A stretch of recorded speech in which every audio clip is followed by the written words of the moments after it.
I am Socratica.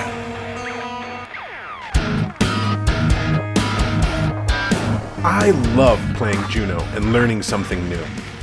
For example, I've been experimenting with suspension in JUNO, like with this vehicle that was inspired by trophy truck designs. I looked at images online and I studied them, and I ended up with this. I think it's pretty good. As far as JUNO is concerned, this design is remarkable for its single central axle in the rear, which can only be achieved by breaking symmetry in the designer. And for that one commenter that wanted to see a panhard rod joining the axle of this truck to the chassis, these last few clips were made just for you. Speaking of taking inspiration from real life, I've been meaning to test something else out. I purchased this RC crawler from a local hobby store. It's from Axial, and it's a lot of fun for meandering around obstacles. I know that JUNO will support one axle in the rear, so I've been looking at this toy as a study for using more axles and more linkages.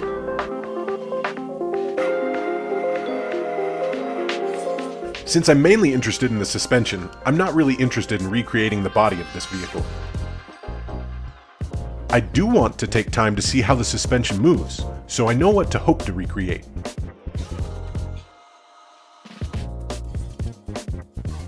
I can see two pairs of arms that allow the axle to rotate and move along an arc, while two springs provide resistance against this movement.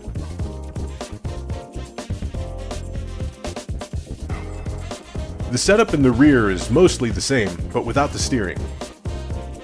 For simplicity, I decided against building a steering rig in-game. These tires provide a bit of squish that I don't think I can recreate, but this is really more about all of these linkages and the shocks. A bare bones assessment under the body shows an easy frame to recreate, and some places for power and control. This shouldn't be too hard, right? I start with a frame, some shocks and wheels in expected places, then I shape and place an axle without attaching it to an anchor. I set angle step to 5 degrees and count clicks to line up the ends of the suspension linkages. Then, I carefully translate to line things up. Be careful when mirroring grouped parts that aren't attached to the main anchor. These parts tend to mirror together. Redundant parts can be seen in the part connections window, like a hidden second axle. And speaking of redundancy, don't remake parts. Copy the whole tree with Control and right mouse button click. Then move that fancy piece over and reattach it. This particular build relies on several rotators with hinges on them, so I speed up the build by taking from copied part groups. I leave part symmetry enabled until all of the parts are placed. I don't need to break symmetry until I want to connect the axle, especially on both sides.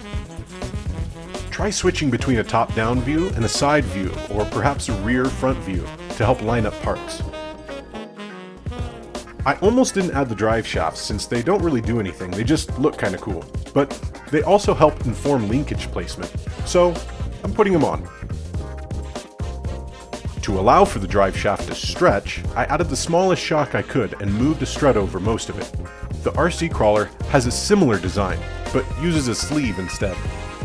For placement on the other side, I simply mirrored the anchor and moved the connected assembly into position before reattaching branches of the tree.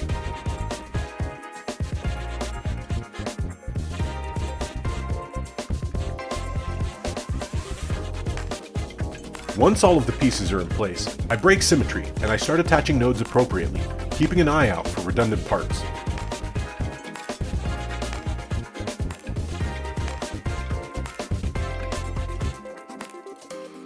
It's finally time to test this thing, so let's give it its first challenge. Survive the runway.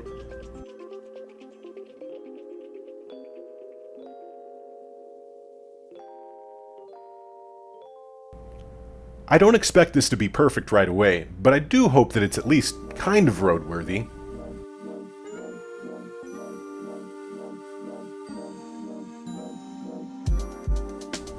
Right away I can see that the suspension on the wheels needs to be turned off. Other than that, the control looks pretty good.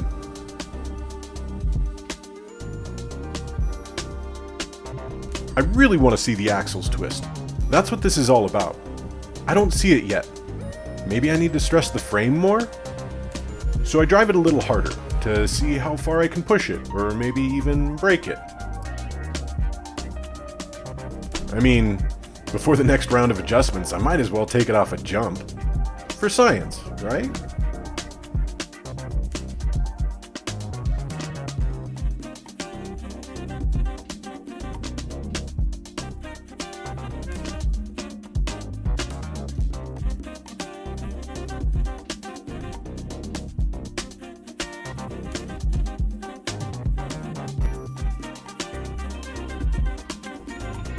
The outcome of the jump was predictable, but what wasn't predictable was how hard it was going to be to get the axles to actually twist. My first solution was to add more weight by building the body I wanted to ignore at first, hoping that would give it a little bit of top-heavy weight to torque it over. The shocks are at their thinnest and weakest. I could swear I could see a little twist. Or am I just hoping way too hard?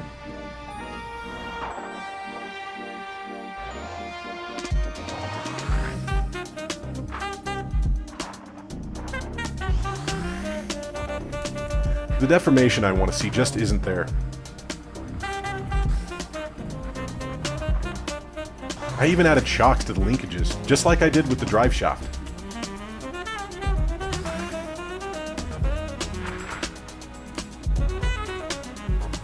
The suspension works pretty well though. It has me wondering if it's worth applying this to a different purposed vehicle.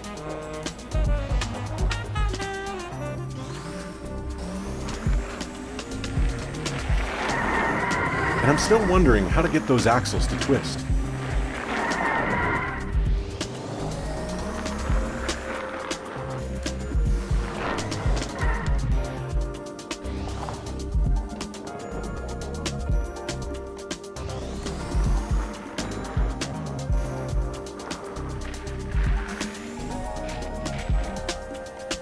You know, it's funny, so often it happens to be during a mistake or in meditation on a particular failure that you make a discovery that changes the entire way you've been working on a problem. In my case, all I had to do was crash.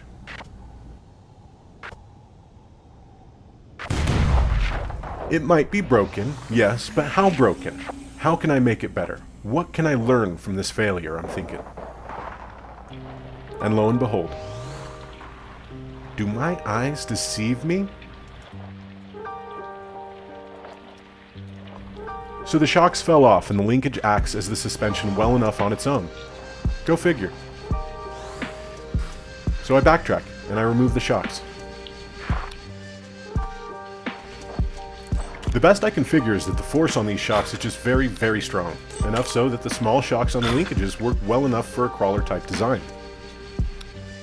This test vehicle is rather small, so perhaps if I scaled it up larger, so that it could hold full-size seats and a few droods, maybe it would actually be heavy enough to warrant using shocks.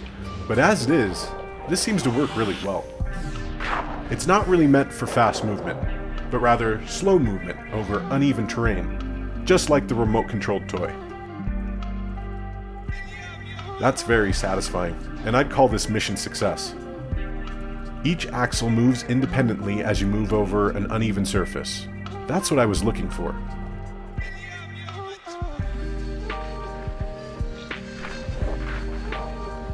I removed the body to get a better look at the frame and tweaked the suspension to be a bit stiffer. This seems to help it at higher speeds, and it still has the ability to twist over uneven terrain.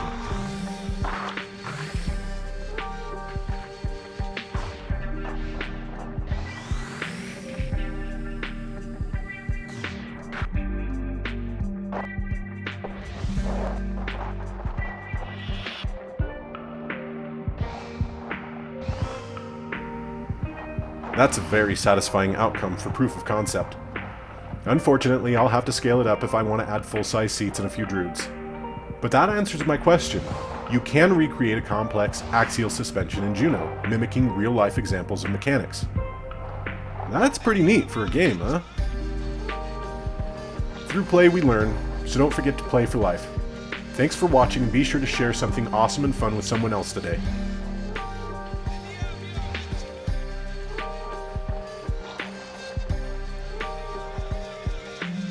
Until next time, I'm out of here. Eventually. Socraticat. I made this.